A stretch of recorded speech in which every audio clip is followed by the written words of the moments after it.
Akhir ini lagi viral di media sosial tentang pengakuan Abdul Muti, Sekretariat Pengurus Pusat Muhammadiyah kalau 75% isi Al-Quran diambil dari Alkitab. Benarkah pernyataan beliau ini? Jangan lupa untuk subscribe channel ini terlebih dahulu agar kamu terus mendapatkan update berita viral tentang kekristenan. Banyak ayat dalam Alkitab yang juga ditemukan dalam Al-Quran, karena kedua kitab tersebut berasal dari tradisi keagamaan yang memiliki akar sejarah dan tokoh-tokoh yang sama. Berikut adalah beberapa alasan mengapa terdapat kesamaan antara ayat-ayat Alkitab dan Al-Quran. 1. Sumber wahyu yang sama. Dalam pandangan Islam, Al-Quran, Taurat Kitab Musa, Zabur Kitab Daud, dan Injil Kitab Isa semuanya adalah wahyu yang berasal dari Allah. Islam mengajarkan bahwa kitab-kitab tersebut diturunkan kepada para nabi sebelumnya. Namun, Al-Quran diyakini sebagai wahyu terakhir yang menyempurnakan ajaran-ajaran sebelumnya dan mengoreksi distorsi atau perubahan yang terjadi dalam kitab-kitab sebelumnya.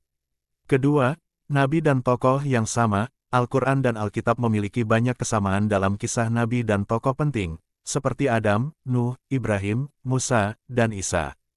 Kesamaan ini terjadi karena kedua kitab tersebut mencatat ajaran dan kisah-kisah dari nabi yang sama, meskipun dengan perbedaan dalam detail narasi dan pesan.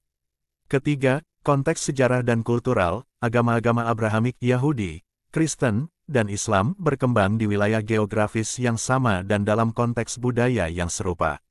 Oleh karena itu, terdapat kesamaan dalam simbolisme, nilai-nilai, dan kisah-kisah yang digunakan dalam ajaran agama-agama tersebut. Alkitab Perjanjian Lama seperti Taurat, Zabur, Kitab Nabi sudah ada sebelum Masehi sedangkan Kitab Injil ada sejak abad pertama. Ini tentunya menjadi dasar bagi pemahaman jika 75% isi Al-Quran berasal dari Alkitab karena Al-Quran sendiri baru muncul di abad ke-6 yang artinya ajaran Alkitab sudah menyebar luas di Asia dan Eropa. Berikut ini salah satu penjelasan dari sumber tentang hal ini. 75% Al-Quran, seluruh yang ada dalam Al-Quran 75% sumbernya diambil dari Alkitab. Seluruh yang ditulis di dalam Al-Quran tentang Yesus, tidak ada satupun kesalahan. Tidak ada satupun. Jadi jangan kira Al-Quran itu sebenarnya hanya terjadi kesalahpahaman. Contoh kecil, kalau kita melihat acara Idul Adha. Menurut Islam yang disembelih itu adalah Ismail. Menurut orang Kristen, yang disembelih ada Iska. Kalau saya sudah lagi bicara bau masakan gini, perut saya keroncongan malian. Ya. Tapi benarkah ini? Coba tanyakan ke saudara-saudara kita di Bani Kedar. Ya, saudara kita di Bani Kedar tuh kalau lagi bicara, itu pasti yang ditanya hanya satu, endi dalile. Nah, bapak-bapak itu juga tanya begitu. Endi dalile nang Al-Qur'an lek sing dibeleh iku Ismail. Dudukno dalile, dudukno ayate, dudukno kitabe.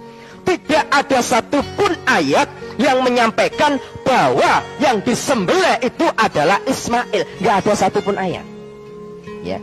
Justru yang disembelih oleh Ibrahim menurut Al-Quran adalah Iska. Walaupun nanti pada akhirnya diganti domba. Jadi Al-Quran tidak pernah ngomong Ismail.